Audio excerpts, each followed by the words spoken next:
setiap alasan, setiap pilihan pasti ada resikonya. Nah, ini beberapa resiko yang Sobat Kandang harus ketahui kalau misalnya mau beternak.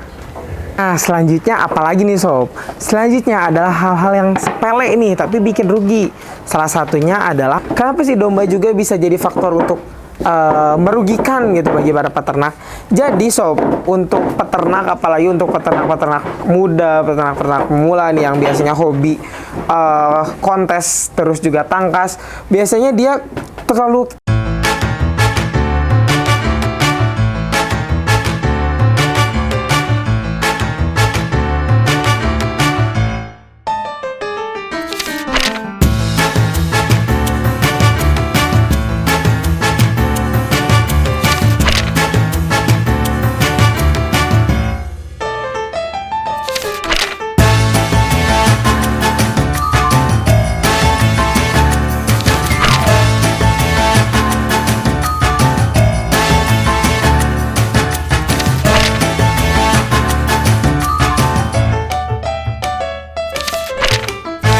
Sobat Kandang, balik lagi bersama saya, Babang Tuil. Nah, Sobat Kandang, Babang Tuil hari ini mau nanya nih ke Sobat Kandang, apalagi yang udah mulai beternak. Kira-kira kenapa sih Sobat Kandang ini mulai beternak? Apakah nerusin pekerjaan orang tua? Ataukah karena ikut-ikutan teman? Ataukah karena suka sama ternak? Nah, apa nih jawabannya? Tulis di kolom komentar ya. Tapi Babang Tuil di konten kali ini mau ngasih tahu hal-hal yang bikin rugi nih peternakan. Kan bingung ya, apa aja sih ada hal-hal yang bikin rugi? Bukannya kita ngomongin yang untung-untung. Nah, untuk tahu jawabannya terus ikutin Babang Tuil hari ini. Tapi sebelum itu jangan lupa like, comment, subscribe, serta share konten-konten yang ada di Angkor Farm ke Sobat Kandang lainnya. Let's go!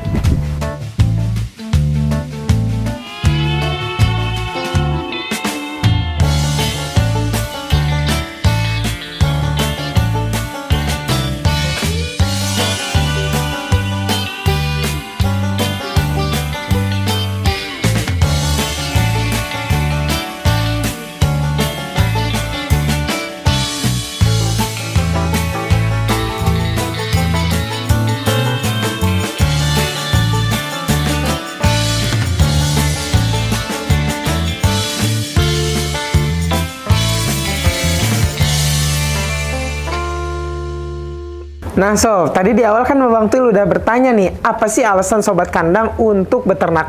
Apalagi untuk beternak domba ya. Apakah karena hobi, suka nih sama hewannya gitu?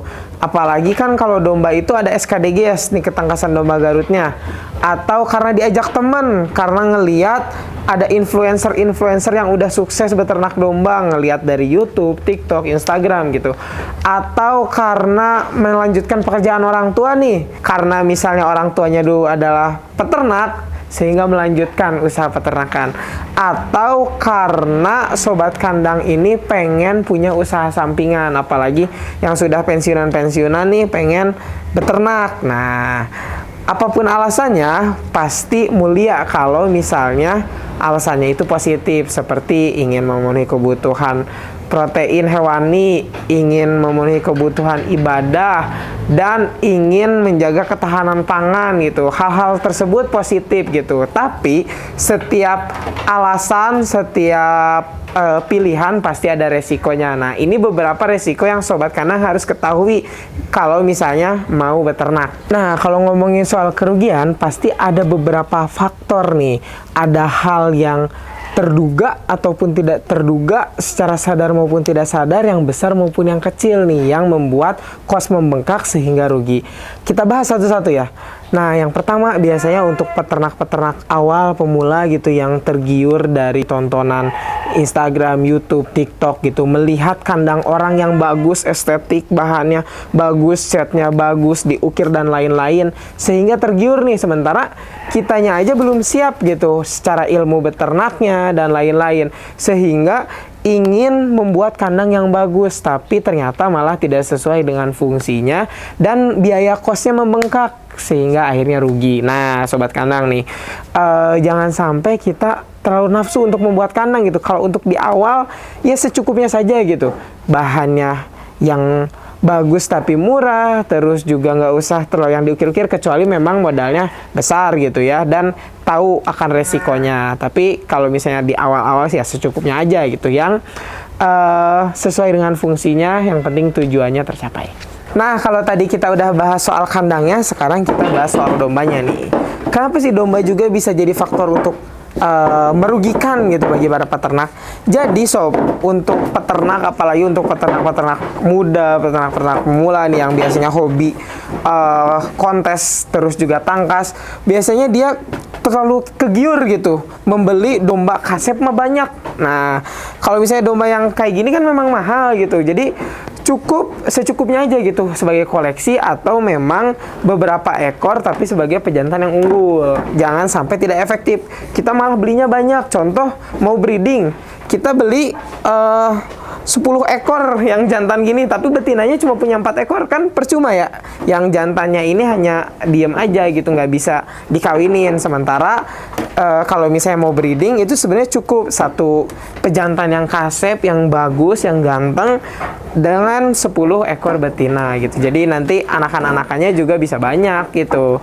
Karena memang pejantan ini bisa mengawini banyak betina gitu. So, terus kalau misalnya sekarang lagi banyak yang domba-domba impor ya, full blood gitu ya, yang mana puluhan juta nih satu ekor domba harganya. Yang kayak gitu nggak apa-apa, cuman ketika kita udah siap, ketika kita memang udah tahu resikonya, dan udah pasti bisa nih memeliharanya, dan udah tahu nanti jadinya seperti apa, penjualannya bagaimana, itu nggak apa-apa gitu.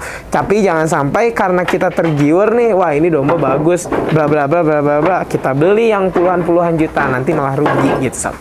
Selanjutnya apalagi ya yang bisa buat rugi? Jawabannya adalah pakan. Nah, bingung kan? Pakan bisa buat rugi? Apa dombanya nggak usah dikasih makan aja gitu? Bukan gitu sob. Tapi kita sebagai peternak harus pintar dalam memilih dan mengelola pakan. Gimana sih maksudnya? Jadi memang pakan itu bukan cuman hijauan aja. Sekarang kan pakan-pakan tuh banyak ya. Ada konsentrat, ada juga pakan-pakan tambahan lainnya gitu ya. Nah, kita sebagai para peternak gitu, apalagi khususnya nanti penggemukan, atau misalnya memang yang breedingnya dia udah terintegrasi dan lain-lain, pemilihan pakan itu menjadi penting. Nah, biasanya banyak para peternak ingin pakannya bagus tapi harganya murah. Bener sih, cuman rata-rata kalau pakan yang bagus itu biayanya juga mahal, apalagi pakan konsentrat nih. Kalau yang proteinnya tinggi-tinggi, rata-rata biayanya pun mahal-mahal gitu. Nah, cuman kita harus pintar-pintar dan merasa pemilih gitu. Yang mana sih yang cukup? Memang pakannya bagus gitu, tapi ternyata kita cukup nih dengan spek yang seperti ini aja gitu, karena penjualannya pun bukan untuk yang terlalu besar gitu si bobotnya, tapi yang spek tengah-tengah. Jadi pilih yang tengah-tengah aja gitu, jadi disesuaikan dengan targetkan kita juga. Nah, terus kalau misalnya untuk hijauan nih, kalau dirasa peternakannya di tengah kota seperti ini, yang mana rumput itu susah gitu ya, dan kalau beli pun mahal, tentunya kita bisa pilih silase. Nah, kalau misalnya kita punya peternakan di kebun rumput yang luas, jangan sampai kita ke-influence karena orang-orang pakai silase, kita pakai silase, ya kita pakai kebun rumput aja gitu yang ada, karena biasanya lebih murah juga gitu kan. Nah, silase ini biasanya solusi untuk para peternak yang mana dia di tengah perkotaan yang susah dengan rumput gitu. So, terus juga dari kecerdasan untuk nyetok bahan pakan. Jangan sampai misal kita punya populasi masih sedikit, tapi kita beli pakan konsentrat sampai ton-tonan, ya nanti basi juga itu. Jadi harus disesuaikan yang mana stok yang dibeli dan kira-kira cukup untuk berapa lama sih gitu. Silase pun jangan terlalu lama sebaiknya, karena nanti akan ada kos untuk di gudang, terus juga lama penyimpanan juga kan tidak baik gitu. Buat apa lama-lama di gudangnya gitu. Gitu sob. Nah, selanjutnya nih ada anak kandang. Kenapa sih anak kandang juga bisa bikin rugi? Tentunya kalau misalnya memilih anak kandang, kita harus selektif. Yang apik, yang jujur, terus juga yang teliti. Karena yang kita urus adalah ternak, merupakan makhluk hidup. Harus sensitif gitu. Kelihatan misalnya dia sakit, harus cepat ditanganin. Atau misalnya dari perawatan barang-barang seperti menyimpan mesin chopper kan itu biasanya jutaan ya, mahal. Sementara dia memakainya tidak apik gitu kan. Takutnya malah rusak jadi nanti biaya lagi.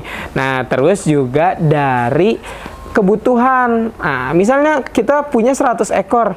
Cukup 1 atau 2 orang, 1 untuk di kandang, 1 untuk ngarit gitu. Jangan sampai terlalu banyak juga gitu, karena nanti malah jadi rugi. Harus disesuaikan dengan kerjanya. Itu sob.